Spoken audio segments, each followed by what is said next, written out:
Le Seigneur soit avec vous. Évangile de Jésus-Christ selon saint Luc. Gloire à toi, Seigneur. En ce temps-là, Jésus ressuscité, apparaissant à ses disciples, leur dit : Il est écrit que le Christ souffrirait, qu'il ressusciterait d'entre les morts le troisième jour, et que la conversion serait proclamée en son nom pour le pardon des péchés à toutes les nations, en commençant par Jérusalem. À vous d'en être les témoins. Et moi, je vais vous envoyer ce que mon Père a promis. Quant à vous, demeurez dans la ville jusqu'à ce que vous soyez revêtus d'une puissance venue d'en haut. Puis Jésus les emmena au dehors, jusque vers Béthanie. Et levant les mains, il les bénit. Or, tandis qu'il les bénissait, il se sépara d'eux, et il était emporté au ciel. Ils se prosternèrent devant lui, puis ils retournèrent à Jérusalem en grande joie. Et ils étaient sans cesse dans le temple à bénir Dieu. Acclamons la parole de Dieu. Louange à toi, Seigneur Jésus.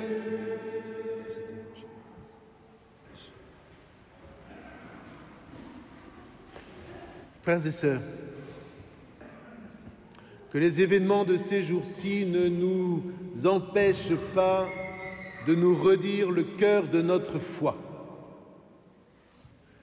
Christ est ressuscité. Et n'oublions pas une chose, c'est que ça n'est pas simplement une proclamation en l'air. Christ est ressuscité signifie que, entré dans la mort n'a pas pu le saisir, la mort n'a pas pu le retenir. Si la mort n'a pas pu le saisir, si la mort n'a pas pu le retenir, c'est qu'il n'y avait aucun péché en lui. Le péché, c'est ce qui fait mourir au sens où c'est ce qui donne la mort. Le péché, dit l'Épître aux Romains, mais pas seulement, fait de nous des meurtriers. C'est la raison pour laquelle, frères et sœurs, nous devons nous-mêmes combattre avec le Christ, en Église, comme un seul corps, pour extirper cette puissance de mort qu'est en nous le péché et auquel nous donnons trop souvent une bonne place. C'est tout le lot de la vie spirituelle. Mais ce combat, il a été déjà mené une fois pour toutes, pour vous, pour moi, pour l'Église, par le Christ. En lui donc, il n'y avait aucun péché. Le Christ n'a jamais donné la mort d'une manière ou d'une autre. Du coup, quand il pénètre dans la mort, cette mort-là ne peut pas le retenir. Alors, il sort de la mort. Il a vaincu la mort en ce sens-là. Or, le seul qui n'a aucun péché, c'est Dieu. Si Jésus est entré dans la mort, s'il est sorti de la mort, donc c'est qu'il est Dieu. Voilà. Le raisonnement chrétien de base, il est là. Mais ça n'est pas seulement cela, parce que si c'était ça, s'il était simplement ressuscité pour manifester sa divinité, ce serait de la gloriole. Que s'est-il passé au moment où le Christ est entré dans la mort ? Il est entré dans les ténèbres, et dans ces ténèbres, il était attendu par tous ceux que ces ténèbres habitaient, et qui n'espéraient qu'une seule chose, c'est que Dieu les en délivre. Et la chose n'est pas uniquement vraie dans le mystère du Christ qui descend dans les enfers, comme on dit, mais c'est vrai pour vous, pour moi. Il n'y a aucune ténèbre en vous, frères et sœurs, ni en moi, que le Seigneur Jésus ne puisse venir visiter. Dont le Seigneur Jésus, qui est vrai Dieu et vrai homme, ne puisse nous sauver.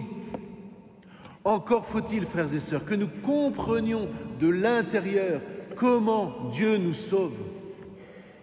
Car nous sommes, surtout peut-être les plus jeunes d'entre nous, nous sommes un tout petit peu trop influencés par le phénomène Avenger. Vous voyez, c'est le sauveur qui vient avec et puis qui nous sauve. Oh, et non, ça n'a rien à voir. Parce qu'aucun Avenger n'est descendu à l'intime de l'homme.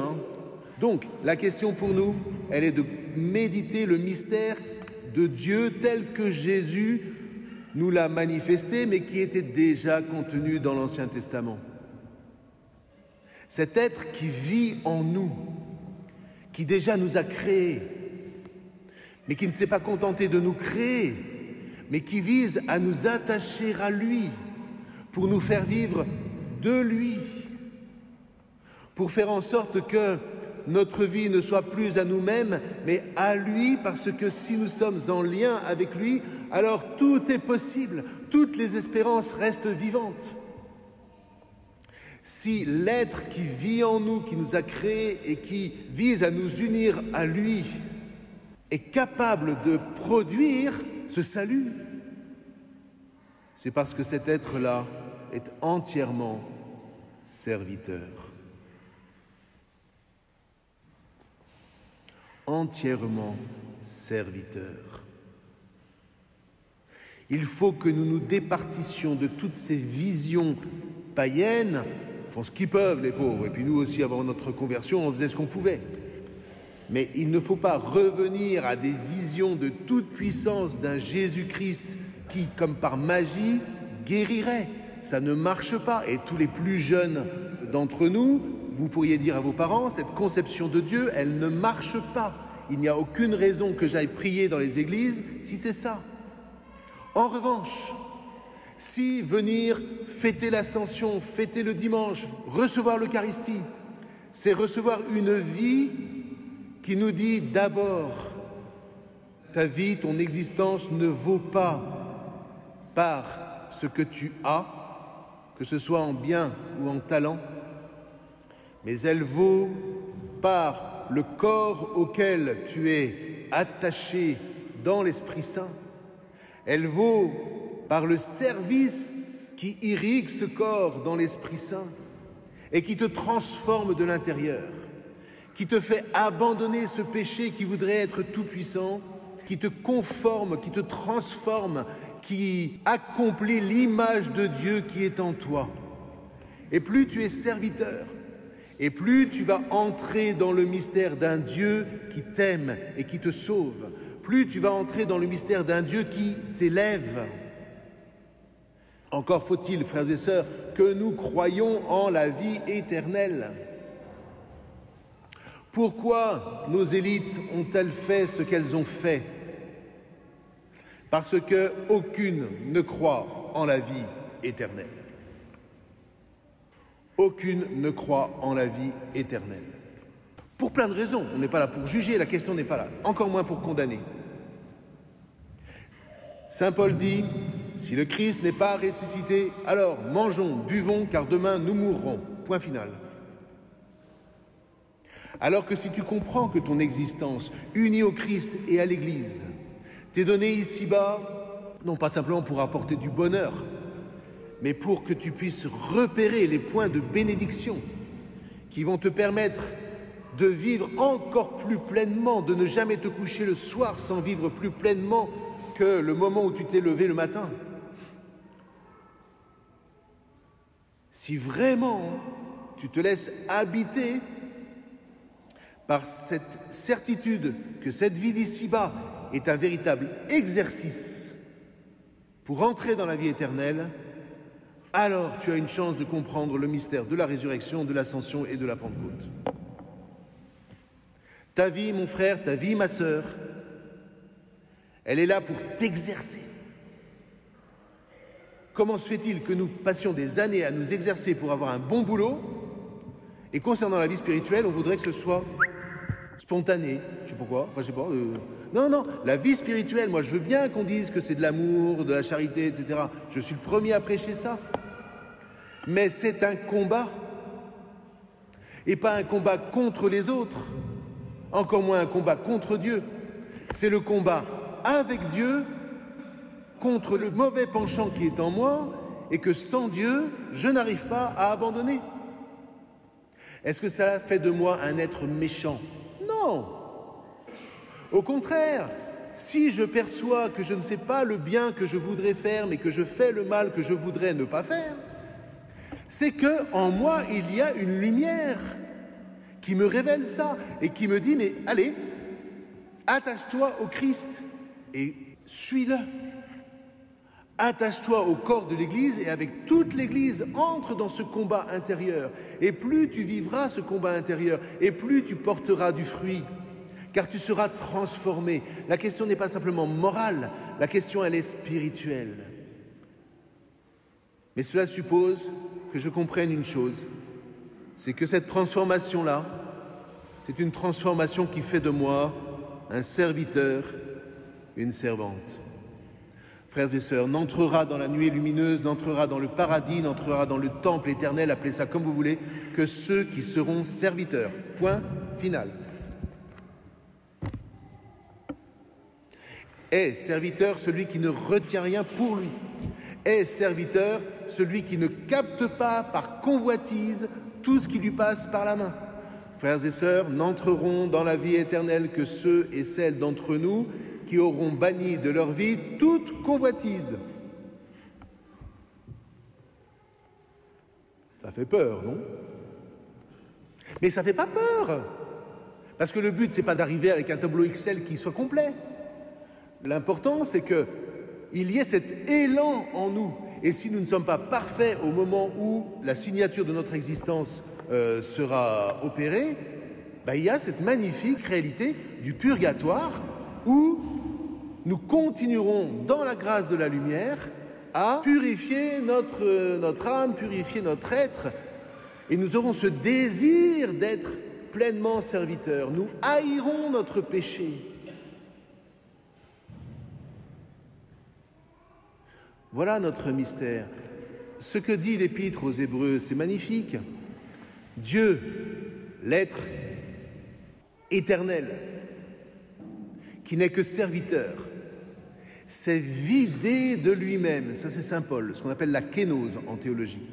Il s'est vidé de son être divin pour se mettre totalement à notre service, pour épouser la chair, notre chair, pour s'incarner, pour nous montrer qu'entre Dieu et les hommes, il n'y a pas un rapport d'incompatibilité, mais au contraire, si Dieu défend sa transcendance, c'est pour que nous défendions la nôtre, mais pas pour que nous restions chacun dans un clan. C'est au contraire pour permettre d'envisager la communion. Dieu est libre, je ne mettrai jamais la main sur lui. Je suis libre, Dieu ne mettra jamais la main sur moi. Mais cette liberté, elle n'est pas donnée pour que Dieu fasse n'importe quoi, et encore moins pour que moi je fasse n'importe quoi. Cette liberté, elle est donnée pour que je puisse m'offrir pleinement. À Dieu d'abord, à mes frères et sœurs ensuite. Et c'est ce qui fait que je suis un membre de l'Église, car l'Église, c'est un corps de serviteurs et de servantes. Et je fais le choix, lorsque quelqu'un, un frère, une sœur, le pape, je ne sais pas qui, enfin bref, me dit quelque chose au nom du Christ, je fais le choix de ne pas me dire « ouais, mais moi je pense que ». Écoute d'abord ce que ton frère et ta sœur a à te dire. Écoute d'abord. Et tu verras que la transformation qui s'opère en toi fait que tu t'élèves à la suite du Christ. Pour cela, nous ne pouvons pas vivre sans l'Esprit Saint. Et je vais vous redire ce que j'ai dit dimanche dernier dans une autre paroisse. Pourquoi est-ce qu'il est bon que Jésus se retire à nos yeux? Il est bon que Jésus se retire parce que ce que va faire l'Esprit Saint, c'est qu'il va nous faire travailler notre mémoire. La mémoire du salut, la mémoire de ce que l'être, de ce que Dieu opère depuis des générations et qui fait que vous et moi, nous sommes là et que nous aurons aussi à transmettre cette mémoire-là. Si Jésus ne se retire pas, nous ne ferons pas mémoire. Ce que je fais comme expérience très régulièrement lorsque j'ai la grâce d'assister au décès d'un de mes frères ou d'une de mes sœurs, je m'aperçois que la famille qui est tout autour, tant que le mourant est encore là, la famille respire au rythme de son souffle. Et ce n'est que lorsque tout d'un coup le souffle s'arrête que la famille, en un quart de seconde, tout d'un coup passe sur une autre dimension, la dimension de la mémoire. Tant qu'il est là, je ne peux pas faire mémoire. Tant qu'il est là, je me dis, il est là, il est là, il est là, il est là, j'ai besoin qu'il soit là, qu'il soit là, qu'il soit là. Et c'est compréhensible humainement. Et puis, tout d'un coup, il se retire. Et là vient la mémoire. Et c'est au point, voyez-vous, que le drame de ceux et celles parmi nous qui n'avons pas pu, d'une certaine manière, faire le deuil de ceux qui nous ont quittés, eh bien, faire le travail de mémoire est extrêmement difficile. Il faut qu'il y ait ce mouvement où l'autre se retire pour que je puisse transmettre ce que j'ai reçu de lui. Non pas des souvenirs, les souvenirs vous appartiennent. Le souvenir que je pourrais vous raconter ne deviendra pas votre souvenir. Vous aurez le souvenir que je vous aurai raconté mon souvenir, mais vous n'aurez pas le souvenir qui est en moi. En revanche, la mémoire qui est attachée au souvenir pourra devenir le vôtre. Et c'est comme ça que la mémoire du Christ, qui se retire, devient la nôtre. C'est ainsi que la mémoire du Christ est celle de l'Église. Et quelle est cette mémoire? Eh bien, c'est la parole que nous a laissée le Christ. Une parole qui est agissante, une parole qui est vivante, qui est pleine de vie éternelle. Et qui va faire que lorsque Jésus se retire, alors je précise, parenthèse, c'est pour vous faire sourire. Vous avez remarqué qu'il n'est pas écrit que Jésus s'envole. D'accord? Malheureuse représentation, très baroque, souvent où on voit une espèce de Jésus efféminé qui... Bon, non, c'est pas ça. La meilleure figure, elle se trouve dans l'Ancien Testament parce qu'un autre personnage monte pour être saisi par la nuée, il s'appelle Moïse, quand il est sur le mont Sinaï. Ce serait trop long à vous expliquer, mais il se trouve que le mont des Oliviers est l'équivalent du mont Sinaï, déjà chez Ézéchiel. Bref, je ne vais pas m'attarder. Mais toujours est-il que, si vous devez vous imaginer la scène, elle est celle-ci. Les disciples sont sur le mont des Oliviers avec le Christ. Ils sont sur ce mont et au sommet paraît la nuée. Et lorsque le Christ se sépare d'eux, ça veut dire qu'il monte au sommet et qu'il disparaît dans la nuée. C'est ça l'ascension, c'est une ascension. Bien. Du coup, ayant disparu, grâce à l'Esprit Saint, qu'ils recevront notamment à la Pentecôte, tous ensemble, comme un seul corps, les disciples vont entrer dans ce travail de mémoire, qui va faire qu'aujourd'hui, vous et moi, lorsque nous devons chercher Dieu, lorsque nous devons chercher le Christ, il ne s'agit pas de lever les yeux au ciel et de le regarder dans les étoiles, il s'agit, comme dit saint Augustin, de le regarder au plus intime de nous-mêmes. Et c'est cela qu'on appelle la mémoire. Et c'est cela qui donne la vie. Et c'est ça qui maintient dans l'espérance. Et le monde peut bien faire toutes les frasques, parce que le monde qui donne la mort est mort. Hein. Ils ont la mort, nous avons la vie. Faites le choix. Et cette vie, elle nous est manifestée dans l'Eucharistie, car dans l'Eucharistie est contenue toute la mémoire du mystère divin. C'est un déferlement de vie. L'Eucharistie, c'est inouï. Rien à voir avec la petite pilule spirituelle que vous pourriez venir prendre. Ça ne s'achète pas en pharmacie. En revanche, les paroles du Christ prononcées sur le pain et le vin transforment de l'intérieur ce pain et ce vin, l'élèvent dans une sorte de communion de toute la matière avec Dieu et devient capable de transmettre la mémoire et la vie de Dieu. Mais c'est de manière très mystérieuse. Le pain ne scintille pas, c'est un pain du pauvre, c'est le pain du serviteur, c'est le vin qui devient le sang du serviteur. À nous maintenant d'entrer à l'intime de nous-mêmes et de découvrir à quel point le mystère eucharistique dans le fil de l'ascension et de la Pentecôte et de la résurrection, à nous de découvrir que tout cela est donné pour notre vie, que tout cela est donné pour la vie du monde, et trouvons dans cette Eucharistie, aujourd'hui, la force de ne pas désespérer, la force de garder une espérance lumineuse et surtout de devenir des gardiens de cette mémoire pour la transmettre à tous ceux qui en ont besoin. Telle est notre mission aujourd'hui, frères et sœurs. Et ce n'est pas une mince mission, mais c'est une magnifique mission. Amen.